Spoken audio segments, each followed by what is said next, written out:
Bonjour à tous. Hier soir, le trilogue sur IED s'est passé. Donc, on a appris dans la nuit que les bovins étaient exclus de ce dossier-là. Un combat qu'on mène depuis longtemps, depuis plus de 2 ans. Je rappelle juste que ce combat-là, on nous disait qu'il était perdu d'avance, que les bovins devaient rentrer. Non, les bovins ne rentrent pas. Évidemment, la FNPL est vraiment la cheville ouvrière de cette victoire. On avait la Commission européenne qui voulait inclure les bovins dans cette directive. On a réussi à faire passer le message. Le Parlement nous a entendus avec une large majorité. Sauf qu'aujourd'hui, on avait le Conseil. Le Conseil, donc, c'est les différents gouvernements des États membres qui voulaient absolument inclure les bovins. Jusqu'au dernier jour.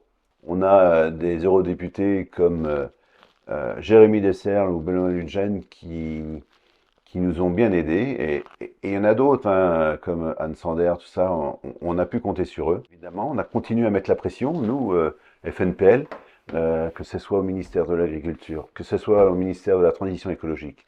Jusqu'au dernier jour, hein, on a été devant la permanence de la circonscription d'Elisabeth Borne. On a eu une visio avec le cabinet du Premier ministre et c'est vrai que on voyait quand même des personnes en face hein, du cabinet du Premier ministre qui commençaient à ne plus avoir d'arguments.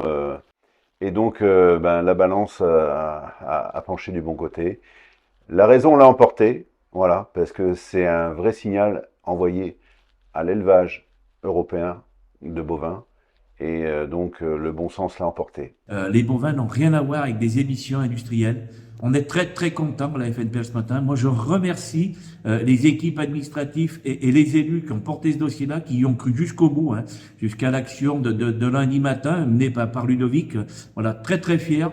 Moi, je trouve que c'est un signe fort pour l'élevage laitier français. On reconnaît au moins le travail qu'on fait. Merci à vous.